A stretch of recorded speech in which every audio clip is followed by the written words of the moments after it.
All right, this is Tuck Everlasting, Chapter 13. Sometime later, the man in the yellow suit slipped down from the saddle and tied the Tuck's old horse to a bar on the Foster's fence. He tried the gate. It was unlocked. He pushed through and strode up the path to the door of the cottage. Though it was very late now, almost midnight, the windows glowed golden. The family had not gone to bed. The man in the yellow suit took off his hat and smoothed his hair with his long white fingers. Then he knocked at the door. It was opened at once by Winnie's grandmother, and before she could speak, the man said quickly, "Ah, good evening. May I come in? I have happy news for you. I know where they've taken your little girl."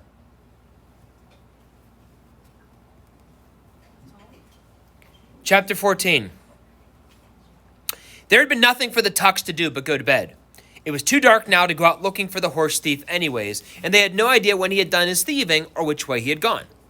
"That beats all, though, don't it, Pa?" said Jessie, "coming up to a person's house and stealing their horse right out from under their nose." "I gotta give you that," said Tuck, "but the question is, was it just some ordinary thief, or was it someone who had some special reason? I don't like it. I got a bad feeling about the whole thing." "Hush now, Tuck," said May. She was spreading a quilt on the old sofa, making it into a bed for Winnie.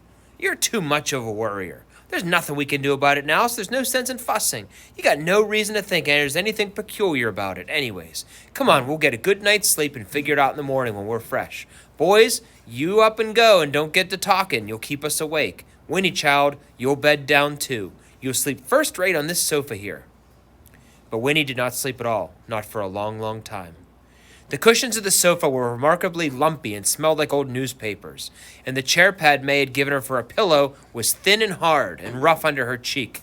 But far worse than this was the fact that she was still in her clothes, for she had firmly refused the offer of May's spare nightgown, with its seeming miles of faded cotton flannel. Only her own nightgown would do, and the regular bedtime routine. Without them, she was painfully lonely for home. Her joy in the road that morning had completely disappeared. The wide world shrank and her oldest fears rolled freely into her consciousness. It was unbelievable that she should be in this place. It was an outrage. But she was helpless to do anything about it, helpless to control it, and exhausted by the conversation in the rowboat. Was it true? Could they really never die, these Tucks? It had evidently not occurred to them that she might not believe it. They were only concerned that she keep the secret. Well, she did not believe it. It was nonsense, wasn't it? Well, wasn't it? Winnie's head whirled. Remembering the man in the yellow suit was the only thing that kept her from weeping. "He's told them by now," she thought, rehearsing it. "They've been looking for me for hours, but they don't know where to look. No, the man saw which way we were headed. Pa will find me. They're still out looking for me right now." She went over it again and again, lying wrapped in the quilt, while outside the moon rose, turning the pond to silver. There was a hint of mist now, and the air was cooler, and the frogs talked comfortably. Crickets soon joined in with their shrill rhythmic song. In the table drawer, the mouse rustled softly, enjoying the supper of flapjack crumbs May had put there for him. And at last, these things were clear in Winnie's ears, the voice of her thoughts. She began to relax, listening to the sound-filled silence. Then, just as she was drifting into sleep, she heard soft footsteps, and May was beside her. "You restin' easy, child?" she whispered. "I'm all right, thank you," said Winnie. "I'm sorry about everything," said May. I didn't know no other way but to bring you back with us. I know it ain't very happy for you here. Well, anyway, you have a good talk with Tuck?" "I guess so," said Winnie. "That's good. Well, I'm going back to bed. Get a good sleep." "All right," said Winnie.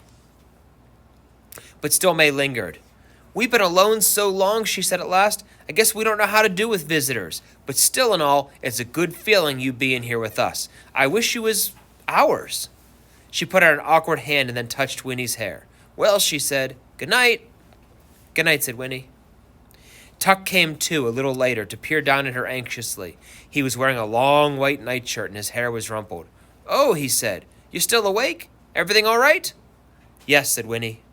"I didn't mean to go disturbing you," he said, "but I've been laying there thinking I ought to be setting out here with you till you went to sleep." "You don't have to do that," said Winnie, surprised and touched. "I'm all right." He looked uncertain. "Well, but if you want something, will you holler? I'll be just in the next room. I'll be out here like a shot." And then he added gruffly, "It's been quite some time since we had a natural-growing child in the house." His voice trailed off. "Well, try to get some sleep. That sofa there, I guess it ain't the kind of thing you're used to. It's fine, said Winnie. The bed's no better, I'd switch with you, he said. He didn't seem to know how to finish the conversation, but then he bent and kissed her quickly on the cheek and when it was gone. Winnie lay with her eyes wide. She felt cared for and confused. And all at once she wondered what would happen to the Tucks when her father came. What would he do to them? She would never be able to explain how they'd been with her, how they made her feel. She remembered guiltily that at supper she decided they were criminals. Well, but they were. And yet... And then a final visitor made her confusion complete. There was a creaking on the loft stairs, and Jessie was looking down at her, very beautiful and eager in the faint blue moonlight. "Hey, Winnie Foster," he whispered. "You asleep?" This time she sat up, pulling the quilt around her in sudden embarrassment, and answered, "No, not yet." "Well, then listen." He knelt beside her, his curls tumbled over his eyes wide. "I've been thinking it over. Pa's right about you having to keep the secret. It's not hard to see why. But the thing is, you knowing about the water already and living right next to it, how's it so you could go there at any time? Well, listen. How'd it be if you was to wait till you were 17? Same age as me. Heck, that's only 6 years off. And then you could go drink some. And then you could go away with me. We could get married even. That'd be pretty good, wouldn't it? We could have a grand old time, go all around the world, see everything. Listen, Ma and Pa and Miles, they don't know how to enjoy it, what we got. Why, heck, Winnie, life's to enjoy yourself, isn't it? What else is it good for? That's what I say. And you and me, we could have a good time that never stopped. Wouldn't that be something? Once more, Winnie adored him, kneeling there beside her in the moonlight. He wasn't crazy. How could he be? He was just amazing. But she was struck dumb. All she could do was stare. "You think on it, Winnie Foster," Jessie whispered earnestly. "Think on it some and see if it don't sound good. Anyway, I'll see you in the morning, all right?" "All right," she managed to whisper in return. He slipped away then, back up the creaking steps, but Winnie sat upright, wide awake, her cheeks burning. She could not deal with this remarkable suggestion. She could not think on it, for she didn't know what to believe about anything. She lay down again finally and stared into the moonlight for another half hour before she fell asleep.